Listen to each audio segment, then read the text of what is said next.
This is Kevin with Backwoods Bullshit. Today we have a Chevy inline 6 straight, and we are going to be determining the cubic inch of this engine. It is either a 230 cubic inch or a 250 cubic inch. We just picked this up for a replacement for our Snowcat, and we know nothing about it. It was a Facebook marketplace buy. The numbers on the case of this engine will be the same for a 230 or a 250 cubic inch engine. So there's a couple ways you can tell, and we're going to be going through that today. The starter was off of it when we bought it. We tested that on another video and installed that back on. The other thing we did is put a plug in the oil pressure port, so that way if we turn it over, it doesn't squirt oil out on the ground. We don't even know if this is going to turn over yet. Like I said, it was a marketplace buy, so we're just kind of digging into it and see what we can.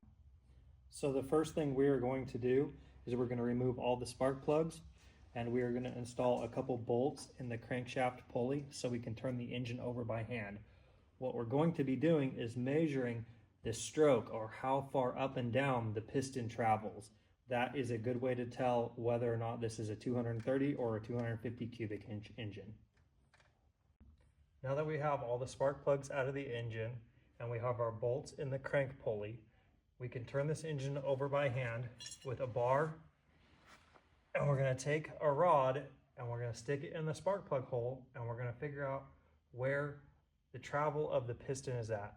We want to mark it when it's all the way at the top, and then we want to mark it when it's all the way at the bottom. We'll use those to measure the stroke of this engine and figure out how many cubic inches this is.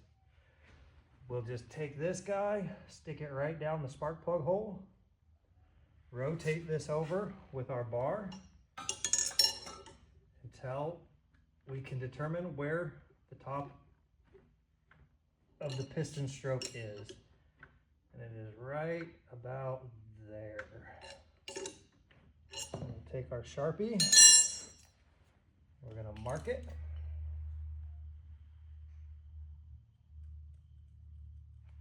Once you have a mark on it, you can start rotating the engine over and figuring out where the bottom of the stroke is at. Just rotates right on down. Keep going until you're all the way down at the bottom, and that's not moving up or down anymore. It's right there. You're going to take your Sharpie again, mark it, and then you're going to get a measurement of these two marks. Now that we have the marks from measuring the top and bottom stroke of our piston, we can take and measure, either with a caliper or a tape measure, the distance between our two marks, and that will get the stroke of your engine. And our engine is right about a 3.53, and that means our engine is a 250 cubic inch inline Chevy engine. If it had a shorter stroke, then it would have been a 230 cubic inch. I want to say that stroke is right around 3.25 inch. So that's good news for us. We're hoping it was a 250, and it is. Also, spark plugs that came out of it, they're pretty stinking black, so she was running rich, a little too much fuel. So when we get to that point of firing it up and tuning it, we're definitely going to have to address some carburetor issues that might be going on. Thank you guys for watching and determining whether or not you have a 230 or a 250 cubic inch engine. Hope this helps somebody out, and keep your eye out for more videos of this engine. Thank you.